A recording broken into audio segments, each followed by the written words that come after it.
Hello. Hello. How are you? I'm good. This is like I got to see you in live and in the flesh at the first half of the week, and now we have not live and in the flesh portion of seeing you. It's great. And this is no small feat considering you drove through tornadoes. Just one, just one. Just one. One is enough. Just one. Just one is enough to set your hair on fire. Thank That's goodness. crazy. Thank goodness my client was driving a sturdy company vehicle, and like you could totally tell she grew up in Hmm. Michigan and is like used to the hairy weather driving Okay. Okay. situations because she was like Nonplussed. I was like, let's pull over, let's hide. Oh my God. And she was like, it's fine, I'll just slow down and put on my blinkers and we're good. And I was like, do you want me to sing to you? Do you like I was like so scared. You sound like a good navigator. In fact, if there were a real tornado, I think your protocol is right. You're supposed to get out and like get in a ditch.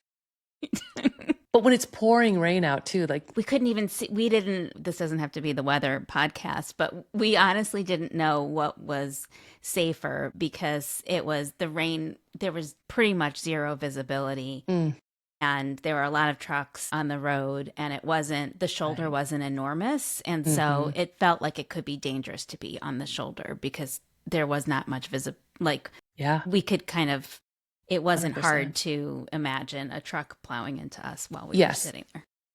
Yes, I'm so glad that none of that happened and you None of that happened. And then kept 10 going. minutes later, it was super sunny. And yeah, Other side of it. Yeah. So this was Chicago weather that we're yeah, kind of, you weren't in kind of. Chicago yet, but We were in Kalamazoo, I think, at that point. okay. Okay. Close. Home of Derek Jeter, Right. home of the tornado we drove through. Yeah, The stories you get to tell. yep. But But it was, anyway, yeah, it was really lovely to see you.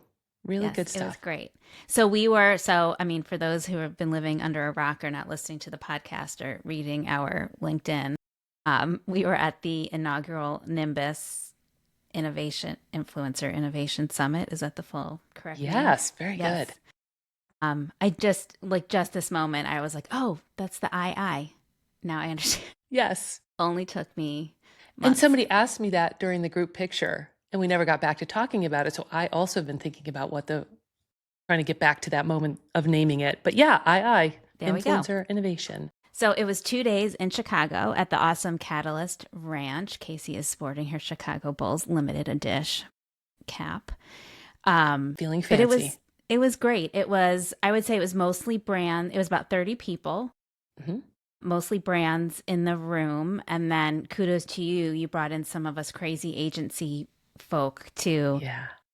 just To round it out. to round it out. I thought it was really great. So many Agreed. conferences kind of treat brands like they are the absolute superstars. They have to be coddled to at all Hmm. costs. And then, you know, they get to like even come for free to most conferences. And then the agencies are the ones who have to pay up. And it sets up this weird, very unequal kind of vendor client relationship. And you approached it very differently, like, hey, we're all here to learn and to get better, and I'm going to bring in these agency people because they're doing this all the time and they probably have insights to share. And it was just kind of refreshing. It was nice not to feel like the evil warlord coming into the room. That's awesome. And I heard the same from the brands who said it was really nice to have the agencies in the room, but not to be pitched,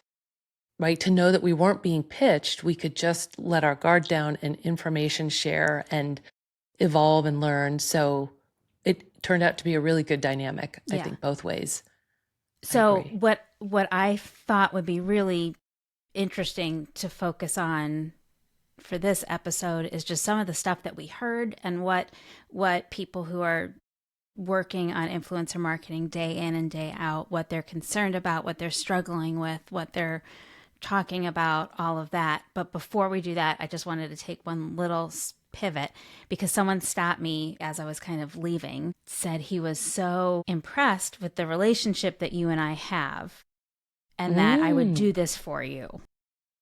And I was like, well, I'm not really, go no, deeper. like I'm super grateful that Casey is bringing in other agency owners into this conversation. And I think part of what has really held a lot of the independent influencer agencies back over the years is this like competitiveness and you are evil, you are my competitor, I can't talk to you, we can't collaborate, every woman for herself, every man for himself, like, stay away from me.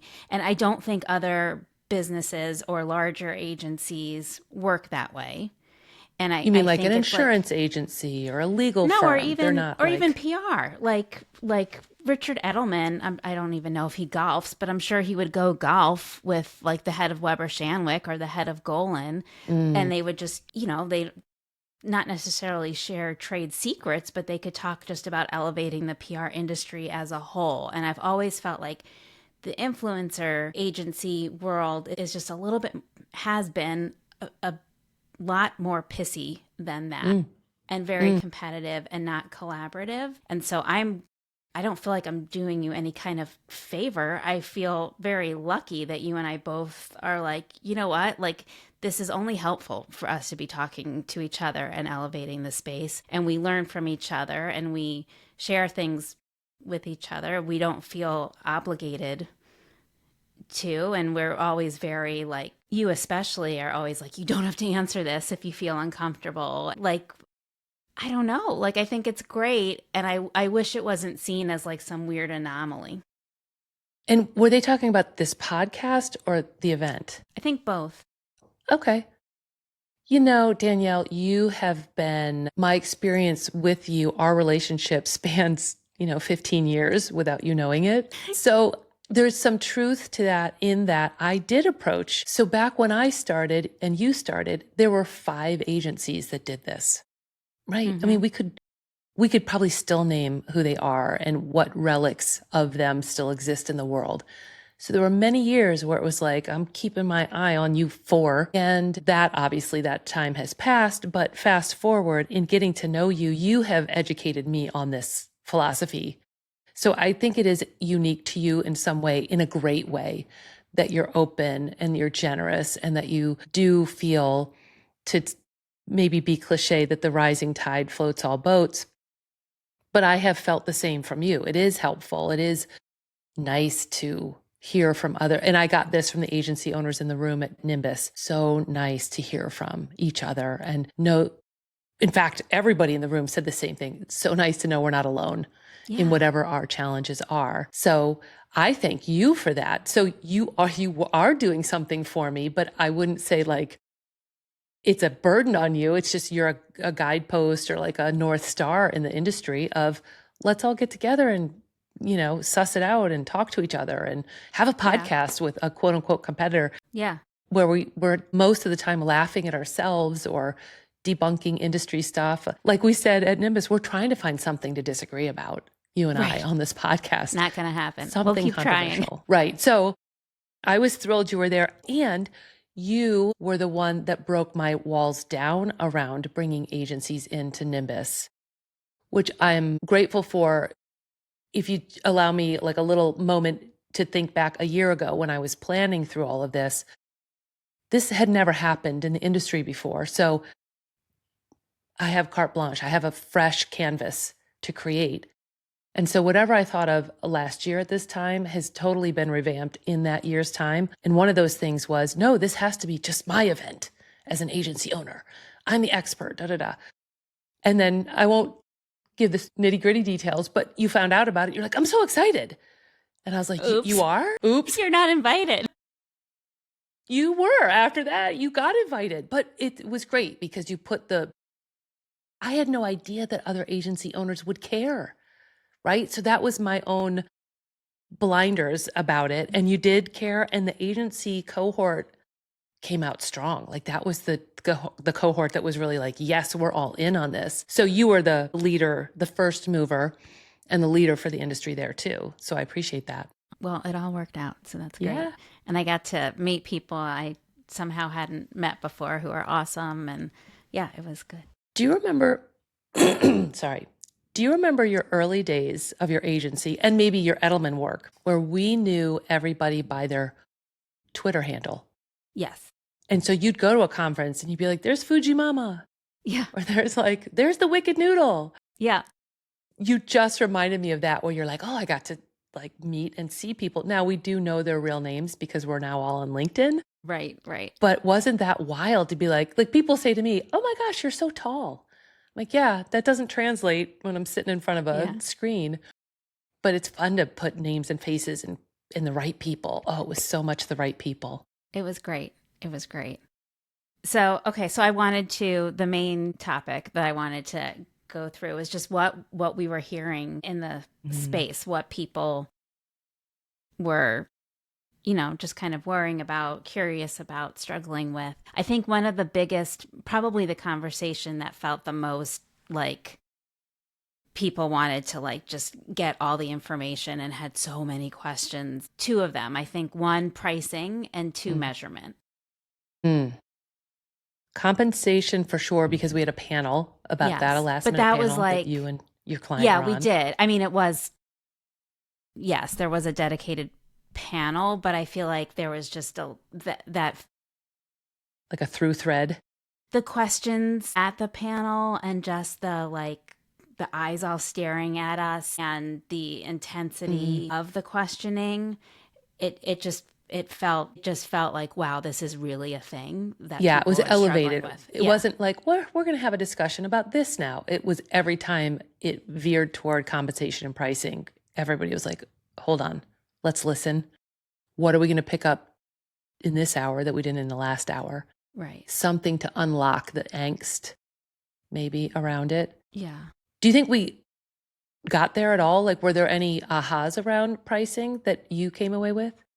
I don't know that we gave people a blueprint for how to price. I hope what I got across is that you have to at least have a starting point. You should know in your head what you think this content is worth so that you can be a good strategic advisor to your client, so that you have a leg. How are you going to negotiate if you have no idea what the value of something?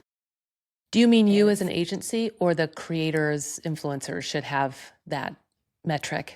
I was speaking about me as the agency or a brand who's doing that negotiating on their own. I think they need to have an understanding of what, like, we're working with a client now who fell in love with this one particular influencer. And so we've been negotiating with her, and she's very overpriced.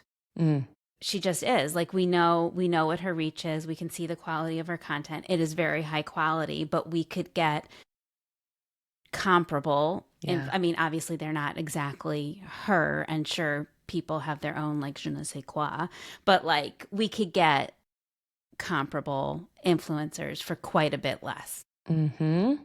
And it's helpful to our client to hear from us, like, we can make this happen. Here's what it's going to cost. We don't necessarily advise that you go in this direction. Here's why. Here's, who you could get who's comparable, who's a lot less. Like, it's just, if we didn't know what the value of her content was, or at least have certainly there's always wiggle room one way or another. We're never going to match up exactly on what a price should be. Right. But as like the strategic advisors on this to our clients, we should be able to identify when someone comes in with a rate that's 2 times what it should be. And you answered my question beautifully, because you pointed out we did come away with a bit of a solution there, which I heard several different times in several different ways about a few different subjects, which was something to the effect of, a client, we can use this influencer, but here are the consequences. Or we can do this, and here are the consequences. You choose. But we've narrowed it down, and we've articulated our expertise around this. I do think that was a takeaway I heard across a number of things, like the activation we did where we all played brand agency partners and competed in teams. There were teams that had grenades show up in the middle of that activation. And so we all, I think together, collectively decided a good way to handle that is to say, we see that you need to cut your budget in half, but here's where it's going to impact our work or our retainer or da-da-da. So yes, and it doesn't change the fact that how did that influencer get to that level? and Right. be twice as, and the emotional piece. That's what I heard a lot of over 2 days, is that so much of this feels emotionally triggering. Not triggering, that's emotionally rooted. Like Yeah. the person on the panel who has agency experience, brand experience, but is a creator also. He was so helpful. That was super valuable. He was helpful. And he said every time he is pitched by the brand, he's like, how do I price this? Right. All of us are in the same boat Yeah. Yeah. because it's emotional. We don't want to piss the person off that we're talking to. What I thought you were going to bring up, there was someone in the room there were a couple of people who were afraid to push back Mm-hmm. on influencer rates because they were afraid of upsetting the influencers or hurting their feelings. Right. And that really struck me. Because, Yeah. I mean, I'm the first one to worry about hurting someone's feelings and like, just in general. I but get not it. about compensation. It's funny because I'm terrible at negotiating for myself. Like, don't send me into an appliance store because I'll pay 2 times. I'm like so scared to negotiate for myself. But when it comes to negotiating for client on behalf of clients, but this is business. And like, even if like I struggled with that, being worried about hurting someone's feelings because it's business. And you're not saying like, no, you suck, I'm not going to pay you that. You're saying, I'm so sorry. That's just not what our budget is right now. Maybe we'll have more budget another time and we'll make it work. It was interesting to me that there are all these professionals in the room, and for some of them it was feeling that personal. Yeah. That was during a workshop or a session that I kind of described as a mastermind, an executive mastermind. And the reason I put that into the agenda at all is because most of us think we're dealing with this problem, and we're really dealing with this problem, and they're linked emotionally, they're linked historically. You've had that person you're describing may have had some experience that bears out trouble that they got into with negotiating. Right. And if we don't surface those things as professionals, my feeling is we're not really going to get the growth we want as professionals, both in our careers and just individually. So I wanted to put that on display. The people that were in that mastermind showed up with one intractable problem they thought, but as we dig through it, it's like, oh, it's 7 problems, or it's layered, or yes, the personal nature of it, the emotional nature of it. So thank you for touching on that one. And I will let everybody know that Danielle also shared in the moment there, like, I don't worry about that. It's numbers. It's not personal. Here's our rate. It doesn't mean you don't feel bad. I shared the story that there's this influencer who's local to me who I adore following him. I think he's terrific. And we finally had a client that was a perfect fit for him.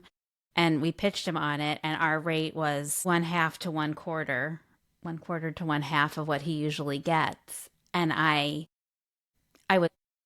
was bummed personally because I was excited to potentially work with him, and I think he does a really great job. But like, that's not gonna, I don't know. I guess I'm able to compart. Well, and you can't not pitch it. Yeah. Right? You lose all, what is it? You miss every shot you don't take. Right. Wayne Gretzky, didn't we love him? Back in the day. The Wayne Gretzky podcast. No, I think you mentioned him before in a podcast. That's why I was saying that. And I keep somehow bringing him up, and he's like kind of a shitty human these days, apparently. But I'll just keep bringing him up. It's fine. Well, but the point is, you miss the shots you don't take. So you've got to reach out if you've got the right influencer. I mean, I guess I wanted to share that story because I get it. Like, I get having a personal connection. And did I feel badly that I couldn't pay this guy what he apparently thinks he's worth? Absolutely. Well, and did you... No, you have to kind of balance it. Here's the other piece then. You're an agency owner. Did you ever stop to say, if I lowball this guy, he's going to laugh me out of the room and my reputation will be ruined, which could be the other rabbit hole. I guess I mean, you have to kind of like in business all the time, you have to kind of give yourself pep talks. Like, it made me second guess myself. I was like, man, are we like underpaying everyone? Does he really know what we should be paying? And like, yeah, like that's human nature. You're like, God, I'm such an idiot. Oh my gosh. We don't know how much to pay.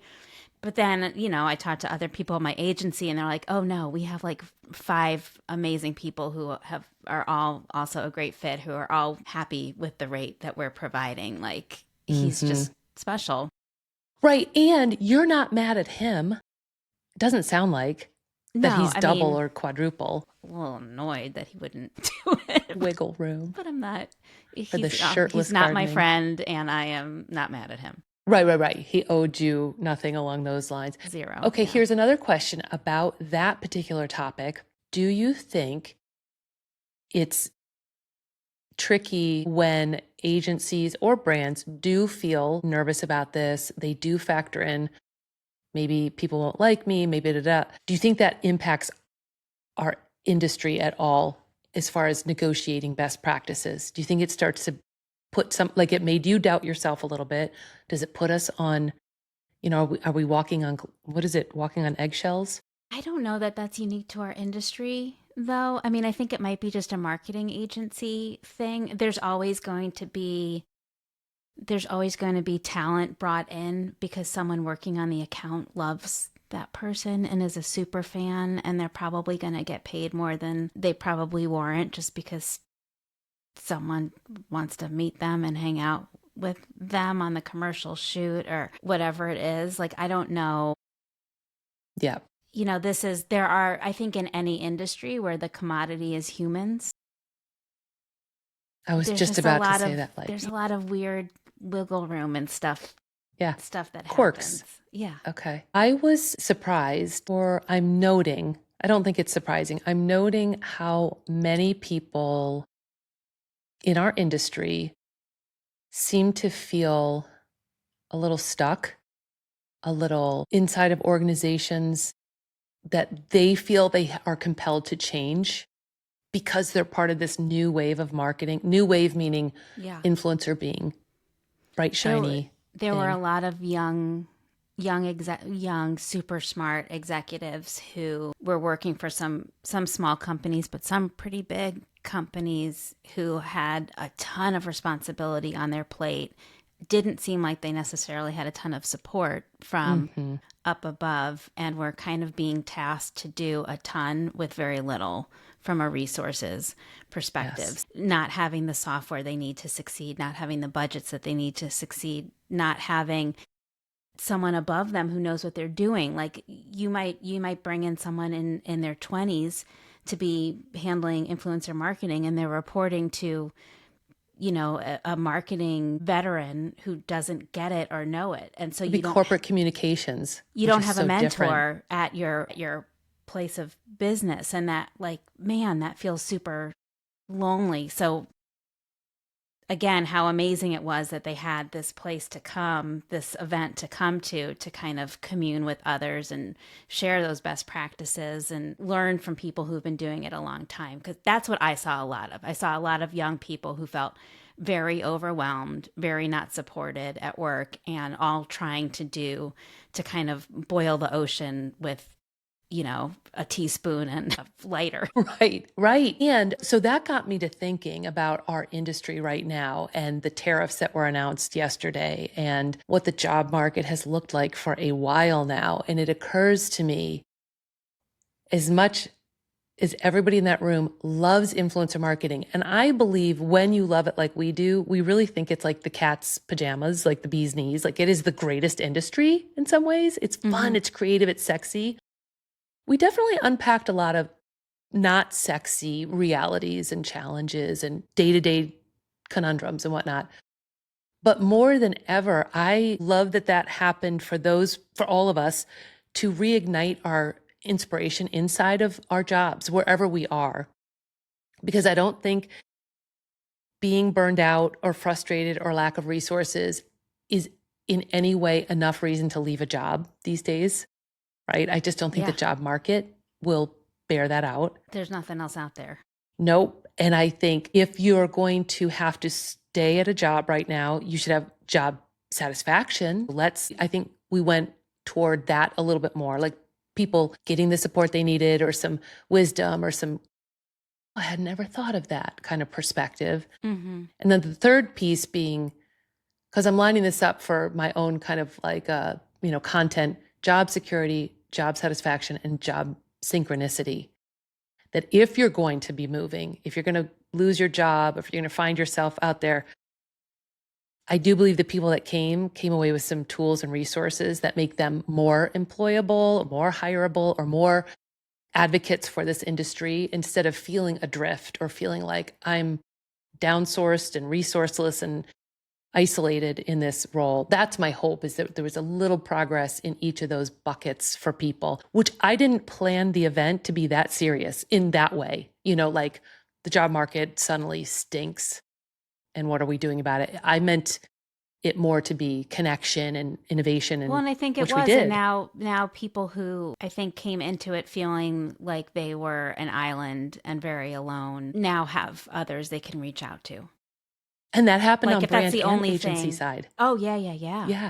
Which absolutely. I loved. Yeah. I mean, and if that's the only thing that I think more came out of it than that, but if that was the only thing that came out of yes, the summit. It's such an interesting time. I'm seeing the writing on the wall that we all crave more connectivity, meaningful connection. Mm-hmm. And because we all have done Zooms and calls, video calls and whatnot throughout the last couple of years, I think in person is it, and phone calls like you've been doing. Phone Mm-hmm. calls are good too. But that in person, man, nothing beats it. Yeah. So much good energy. It was great. Yeah. Any other takeaways before I'm looking at the time? Do we want to wrap up?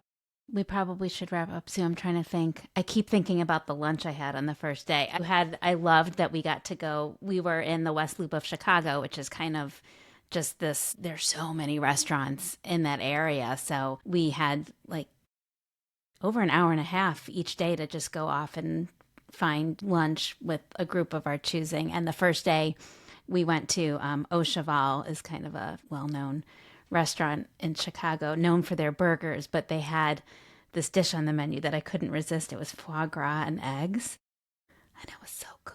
Love that. You cannot go to Chicago. I mean, anybody can go to Chicago, and not be a food person. Like there's just this place and this place and this place. It's a cacophony of good choices. Yeah. Especially right there. Yeah. So that was good. Fun.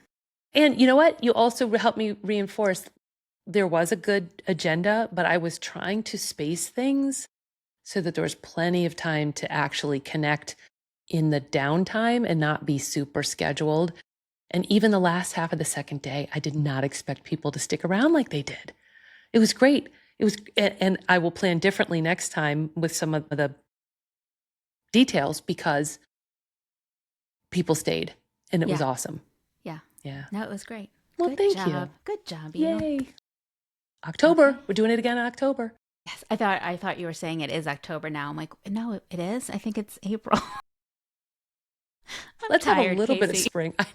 I know. I hear you. Well, thank you, my friend, though. It was lovely to see you. Thank be with you. And we will be back next week. Yeah, see you next week.